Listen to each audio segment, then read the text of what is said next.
On what may well have been the absolute worst day of my 4 decades in parish ministry, I was called to the home of some friends and church members by the police, and as I arrived, an ambulance was speeding out of the driveway, and I was ushered in by the police, who were still doing the chemical test on my friend's hands to see if there was gunpowder residue on his hands.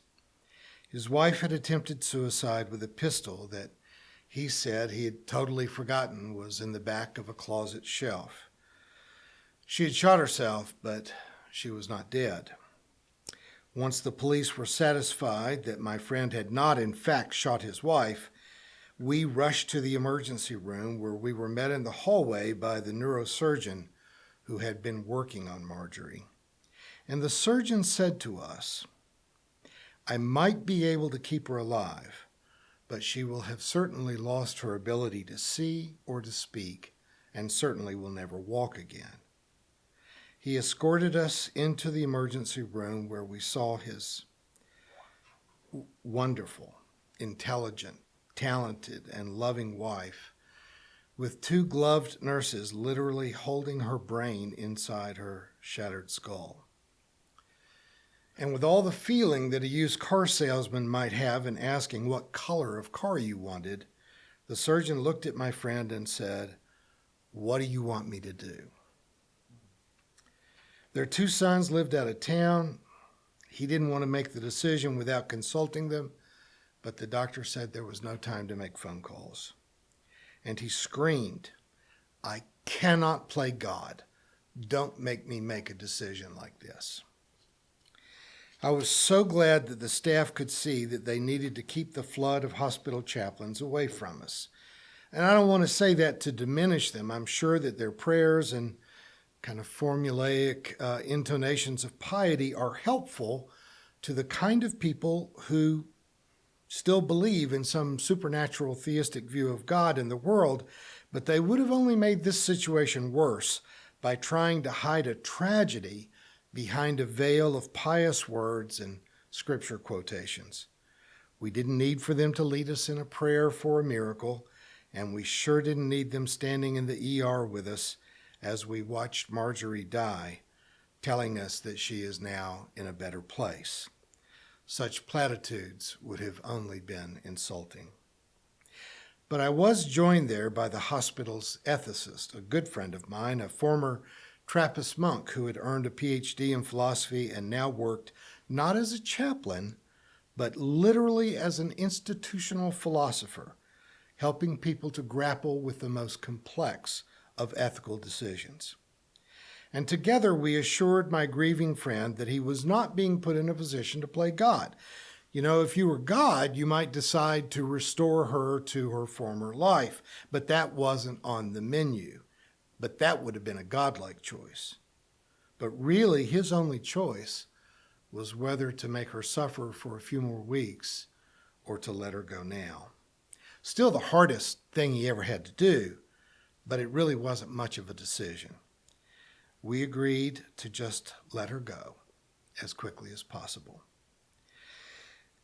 It was a horrible day in every conceivable way. And yet the entire family was deeply grateful for my having been there, although honestly, I didn't do a thing. There was nothing to be done.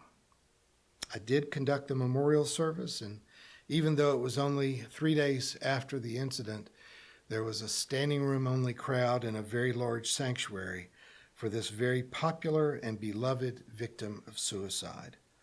And I was surrounded by hundreds of people that I could feel were every bit as sad as I was. When it was over, the hospital ethicist and I had a quiet moment together in which he made the observation, "You know, Roger, all we really do is assure people that they already know what is true, and it's okay for them to do what they know is right." Philosophy, when it is applied in the most meaningful way, can help to clear out the rubbish of superstition or unfounded social expectations and allow us to apply critical thinking, reason, to the most difficult moments and problems of life. Creedal religion is often basically whistling through the graveyard, trying to deny our fear, our pain, our grief. But the ethicist and I, we certainly represented religion at that moment, a former Trappist monk and his pastor, but at heart, we were two philosophers determined to simply make it safe for a reasoned, reality-based decision to be made in the midst of the kind of crisis that magical thinking or superstitious religion could have only made worse. Now, for most of the last 200 years, colleges and universities have had a department called philosophy and religion. They put the two together for a host of very logical reasons.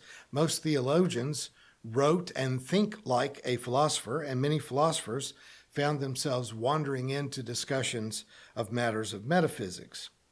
When I was a student in those university departments, we often teased one another, saying that philosophers, in their search for truth, were looking for a black cat in a dark room. But theologians, who tried to clarify the nature of God, were looking for a black cat in a dark room that wasn't there. But finding that black cat is exactly what attracted me to the philosophy department in the first place. As a 17-year-old college student raised in rural Kentucky, where the only social outlets at the time were the public schools and my family's church. There I had been taught to believe a whole lot of things that didn't really stand up to even casual examination. And I wanted to find proof. I wanted to be persuaded to believe in a provable way that the religion that I'd been brought up to have faith in was actually true. At least initially, to my young mind, the great philosophers were some reassurance. Anselm and René Descartes argued deductively in what we call an ontological proof, that is, without resorting to any external evidence, reasoning only through logic, saying that God was that being of whom none greater could be conceived. And because existence is greater than non-existence, God must therefore exist. Anselm seemed quite bright in the 11th century, and it satisfied even me as a college freshman, but it didn't have much staying power. We have a process in philosophy called reductio ad absurdum. The Latin means to reduce an idea to absurdity. So we might ask St. Anselm, what about the burrito of which none greater could be conceived? Ontology just didn't turn out to be as persuasive as Anselm thought it would be. Leibniz and Thomas Aquinas took an inductive approach, offering several cosmological arguments based on observations of the known universe. At least for Leibniz, it was a simple concept of the unmoved mover. That is, the universe is in motion, and some force must have set it in motion, and we will agree to call that unknown force God. Aquinas, though he didn't mention a watch specifically, basically offered several views of cosmology or teleology, the direction of the universe, in saying, look, if you find a watch, then you know conclusively that somewhere there's a watchmaker. And the universe is infinitely more complicated than a watch, and so it must have a maker, and we agree to call that maker God. And that's what a lot of conservative religious people still appeal to as an argument from intelligent design. It has a certain appeal. You know, if you look hard at earth sciences, our air is a mixture of hydrogen, oxygen, and nitrogen, and we have to have oxygen to live, but if we had too much oxygen, it would kill us. A little more nitrogen, and it would choke us. And our gravity is just strong enough to keep a layer of air around us that makes meteors burn up upon entry most of the time, but thick enough to protect us from radiation. Our planet is the only one in the solar system with a surface temperature that's neither too hot nor too cold to allow for life to exist. So it's appealing to think this wasn't just chance, that the presence of water, soil, sun, all the right gases, all the right elements to make life possible must have come from divine will. However, if you flip that around to realize that the reason there is life on this planet and not any of the others that we know of is because we have the right gases, temperature, water, soil, and sun to make it happen. If this is all a divine plan, then we're saying that God has messed up billions and billions and billions of times on all the other planet and almost accidentally got it right here, which is not that appealing in that whole being none greater than can be conceived sort of ideology. Philosophy provides us with the means and methods to think about what we believe critically, but it cannot provide us with certainty. You cannot prove that one religion is right or even more right than the others, either by pure reason or by an appeal to evidence, which often doesn't matter much to the most religious people who just lift high their as yet unread copy of the Bible and declare that their interpretation of key passages is true and the rest of the world be damned. In that sense, the famous TV preachers are not that much different from the famous TV lawyer, Rudy Giuliani, who says, "We have lots of theories about voter fraud, we just don't have any evidence." Quoting the Bible or any other holy book is not proof of anything unless you are willing to grant the first absurd premise that God wrote this mess. Training in philosophy makes it easier to live with ambiguity than it is to live with false certainty. Heidegger calls philosophy the guardian of reason, where no mere sentiment should be allowed to hold sway. You use logic, critical thinking to examine your beliefs, to test your religion, straining out the magic and superstition. But then, and I think even Heidegger would agree, he's dead, so you're going to have to trust me on this one. But once the ground has been cleared, you can bring sentiment back into it, back into a rational universe. Freshmen read Plato's Republic, and at one point, the people in conversation with Socrates about the perfect state, after he's described this logically constructed, very efficient state, Glaucon and Adeimantus ask him, but who would want to live there? And that's sort of, if you took Heidegger at face value, if you remove all sentiment from your understanding of life, who would want to live that life? You take someone who's as rational, as smart as Albert Einstein obviously was, and after everything he theorized and helped us to understand, Einstein still says, the most beautiful thing we can experience is the mysterious. It is the source of all true art and science. He to whom the emotion is a stranger, who can no longer pause to wonder and stand wrapped in awe, is as good as dead. His eyes are closed. The insight into the mystery of life, coupled though it be with fear, has also given rise to religion. To know what is impenetrable to us really exists, manifesting itself as the highest wisdom and the most radiant beauty, with all our dull faculties can comprehend only in their most primitive forms, this knowledge, this feeling, is at the center of true righteousness. You see, the actual invention of healthy religion is predicated on the observation of what does exist, but observation that is coupled with the emotive, sentimental sense of awe and wonder. The trend in colleges and universities over the past generation is to abolish their philosophy and religion departments entirely, or to assign those topics either to their history or their anthropology departments. At least where I used to teach, our philosophy and religion department was assigned to the history department. And the chair of that department just never schedules any of the classes in philosophy and religion that I used to teach. And a few of what you find are typically only regarding Eastern religions, ignoring Christianity, Islam, and Judaism, which appears to be what I know the most about.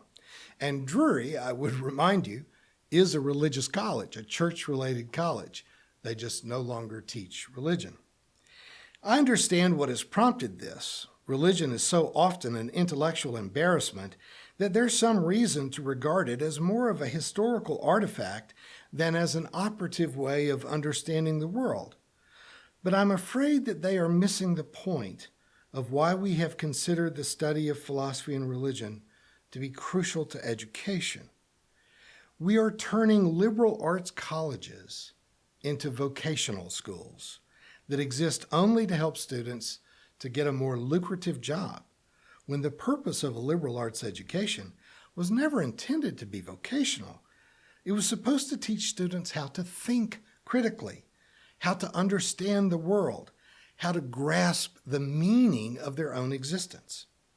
Now, I realize that may just be too esoteric for people to consider these days. Trust me, before I shelled out tens of thousands of dollars for my daughter's university education, I did want to make sure that whatever she studied would lead to a better future for her. I totally get it. And I'm a big advocate for vocational education. I'm not saying that many people need to endure earning a degree in philosophy, but I am saying that there is more to life than getting a higher paying job.